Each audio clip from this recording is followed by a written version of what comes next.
everybody, and welcome to the Timmyverse. The Timmyverse is the cinematic repertoire of your friend and pal, Timothée Chalamet.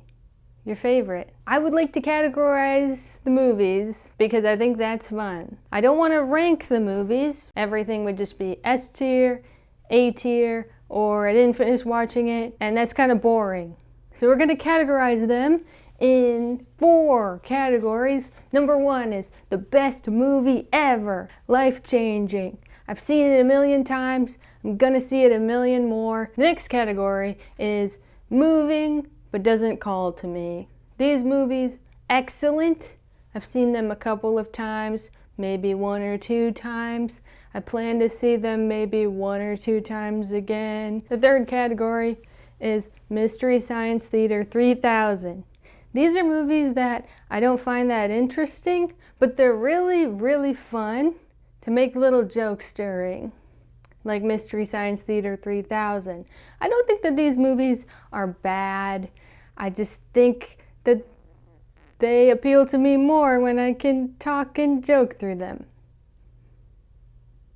And the 4th category is not for me. I don't want to say that they're bad, because I don't think that they're bad.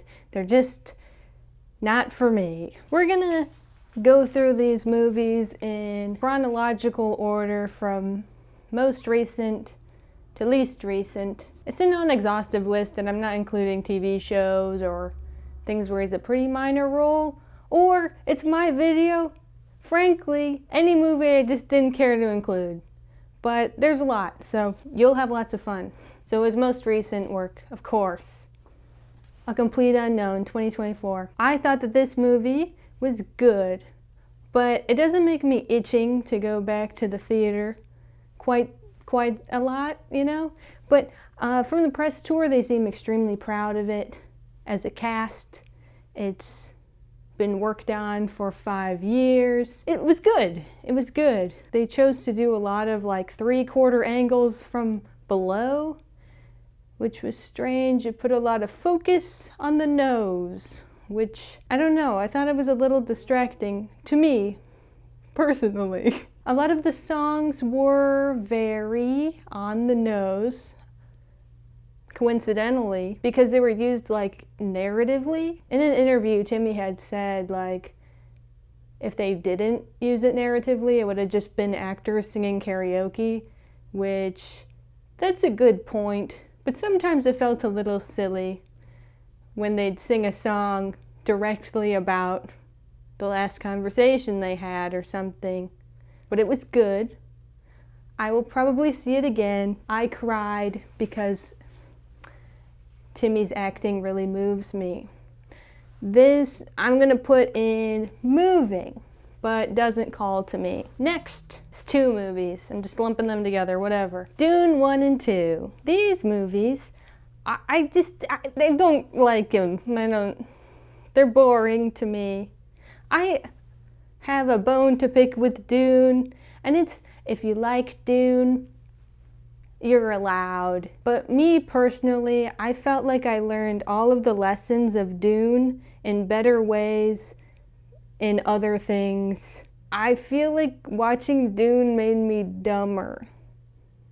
Like, the more I learned about it, the more I looked into the books and read the Wikipedia and watched the movies and thought about it, I was just like, I feel my brain decaying.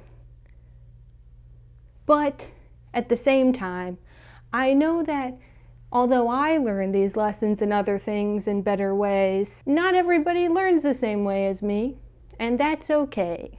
You know, like you could have a math teacher who like makes no sense to you and makes perfect sense to your friend, and vice versa. You know, like some people just need to learn lessons in different ways, and that's their journey. But Dune 1 and 2 are fantastic for making little jokes during, so I'm going to put it in the Mystery Science Theater 3000 because I did have a fun time watching them, but I didn't have a fun time literally watching them. I made my own fun. I think also in Dune 2, it really like scared me. Timmy is very conniving in it, and I don't really like seeing him that way, especially because he's my Hollywood darling, and I don't like seeing that side of him. That probably sways my judgment a little as well. But the jokes, man, ripe for jokes.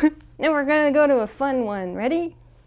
Wonka 2023. I love Wonka. I have 2 videos about it. I saw it 5 times in theaters. It's a musical. It's Charlie and the Chocolate Factory themed.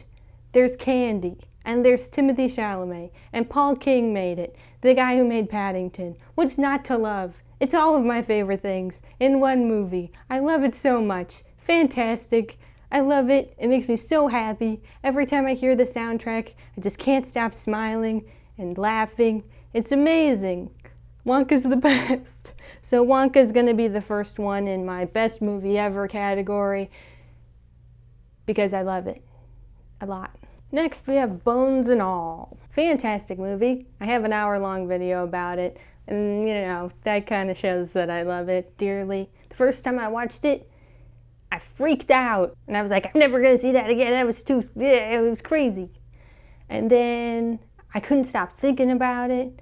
I had to go watch it again, and then I watched it again. And I'm gonna watch it again, and again, and again, and again, because it's fabulous.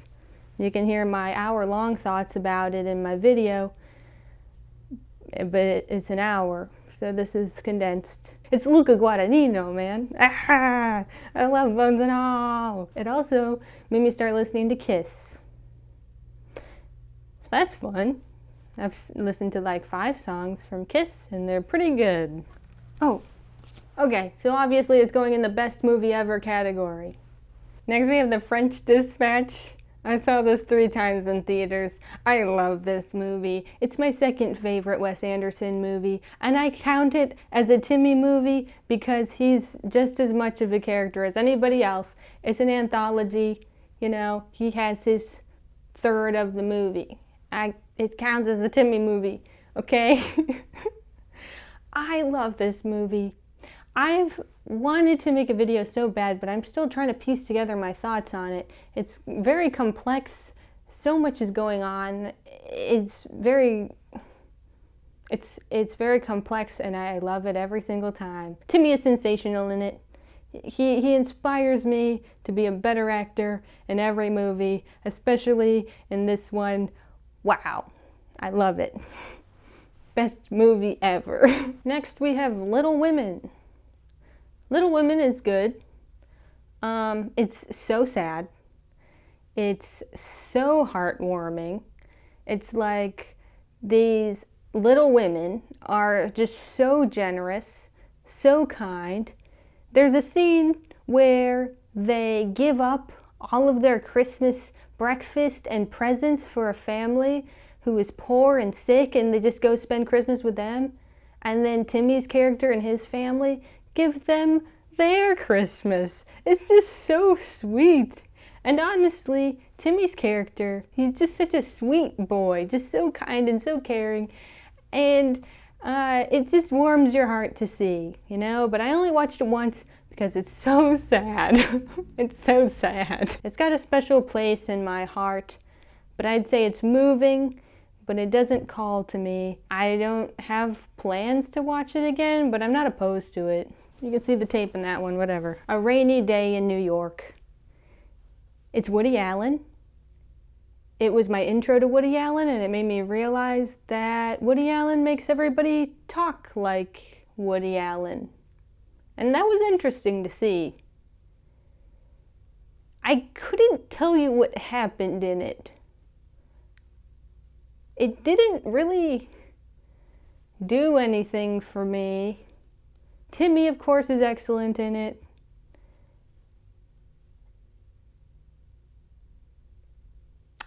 That's it. So it's going in the not for me category. Next we have The King. The King is a Netflix movie. It apparently won some awards. I don't know which awards. It's about King Henry, one of the King Henrys, the 4th, the 5th, the something.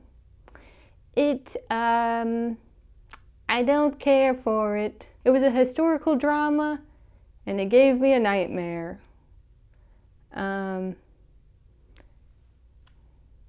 It was fine. But it was really, really, really fun to make fun of. When I say it's fun to make fun of, I am not saying anything about the quality of the movie. It was not a bad movie. It was just boring to me. And when things are boring and take themselves too seriously, I love making little jokes.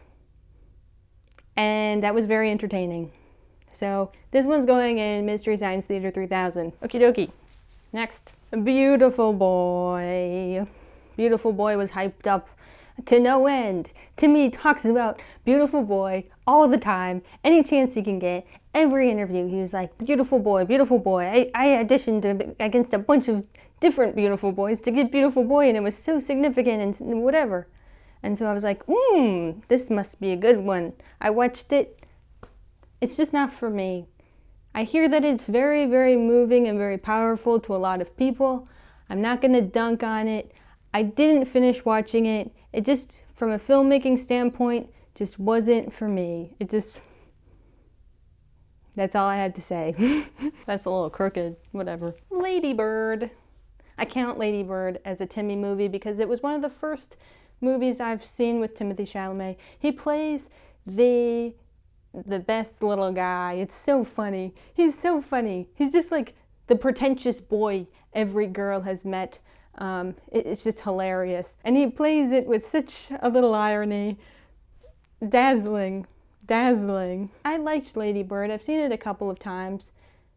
I have to be in the mood for it, but I do like it. So it's going to go in moving, but doesn't call to me because while it's good, it doesn't like make me beam with joy and dazzlement, But it is good. I love it. Next is Hot Summer Nights. Hot Summer Nights is boring and bad, and I don't like it. And no offense to anybody who does, but in terms of Timmy movies, he's not in it enough. And the plot's not very interesting. And I'm being kind of harsh about it because I really didn't like it. It felt like, and no offense to whoever made it, I don't know. But it felt like somebody was making a movie like, this is exactly how my life was as a kid, and I wanted to make a movie exactly like that. And then they cast Timothée Chalamet, and he blew everybody out of the water and was the most interesting part of the movie, but the filmmaker wanted to make their movie about their little guy, and their little guy is just not very interesting to me. Timmy's character was more compelling, and they didn't spend enough time with him. The plot was kind of strange. It was about, going to Cape Cod for the summer and then getting into the drug business, and then,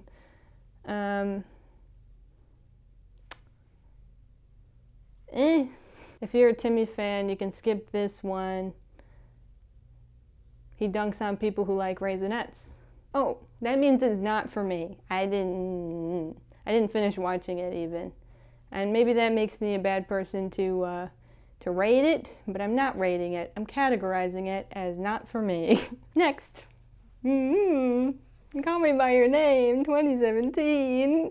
I love Call Me By Your Name. It makes me want to be an actor and a filmmaker. It's Luca Guadagnino. Yes! So beautiful. Such a good movie. It's so good. Sometimes I just need to reset my life and my brain and my trajectory by watching Call Me By Your Name again. I love this movie. It's so good. It's so beautiful. Of course, obvious controversialness of it, but it shows love and intimacy in a movie in a way that I've never seen before or since. And if you can find me a movie like that, that's better, I would love to know of it.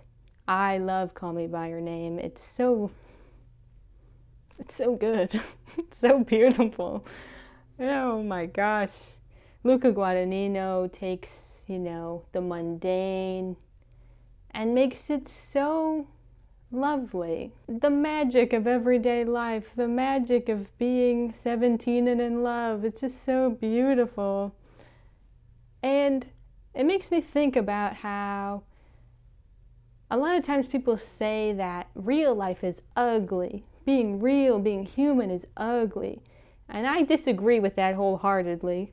I mean, I love the study of biology, life and humans and all of that, and, you know, nature and being alive. And it's not ugly, it's beautiful. It's dazzling. Have you ever seen your friend smile and you just think that they're the most beautiful person in the whole wide world? It's the most beautiful feeling in the whole wide world. That's not ugly. That's the best. And that's what this kind of movie does. It's just so dazzling. I love Call Me By Your Name. That means it's of course in the best movie ever category. I love Call Me By Your Name. I've seen it a million times and I'm gonna see it a million more. And holy cats, so good. Now we're on to our last movie, sorry. And that's Miss Stevens. This movie holds a special place in my heart because it's the first Timothée Chalamet movie I've ever watched. I watched it in 2020 on the floor when we were all doing weird stuff, learning to watercolor paint and all that. And I was like, who is this Timothée Chalamet fellow, and why is there so much hype around him? Who is this? And so I watched this movie and I was like, I get it. I get all the hype. He is dazzling. He is so talented and so amazing, and holy cow, he's so good. Miss Stevens is like a little indie movie. It appeals to me because it's my first Timothée Chalamet movie and he's just so sensational in it. He does a little monologue from Death of a Salesman, but that's not even his best part. The best part is when he's like jumping on the bed. It's just so good. Oh my gosh. If you haven't seen this movie, I don't know, like, it's good. I don't remember much of it. I watched it 5 years ago, so, but if you're a Timothée Chalamet fan, I don't think you should miss this one. You know what I mean? I don't know where to categorize this one, honestly. Maybe I'll put it in the moving category? Yeah, I'll put it in moving. That's fine. Well, that was a lot of fun. I had fun. Did you have fun? I wore my biggest, brightest hoodie in honor of Timmy. He loves wearing big, bright hoodies. I don't know. That's like his thing. Shout out to Timothée Chalamet. I'm a big fan. I don't know if you could tell. I made a little board about it. I've been Minty and you've been you. Thanks for watching. What are your thoughts on Timothée Chalamet movies? Do you love Timmy as much as I do? Fabulous actor. Yo. Wow. Wow. Made me find Luca Guadagnino. Made me watch Dune. A little bit against my will. Thanks for going on this journey with me. I'll see you next time. Bye-bye.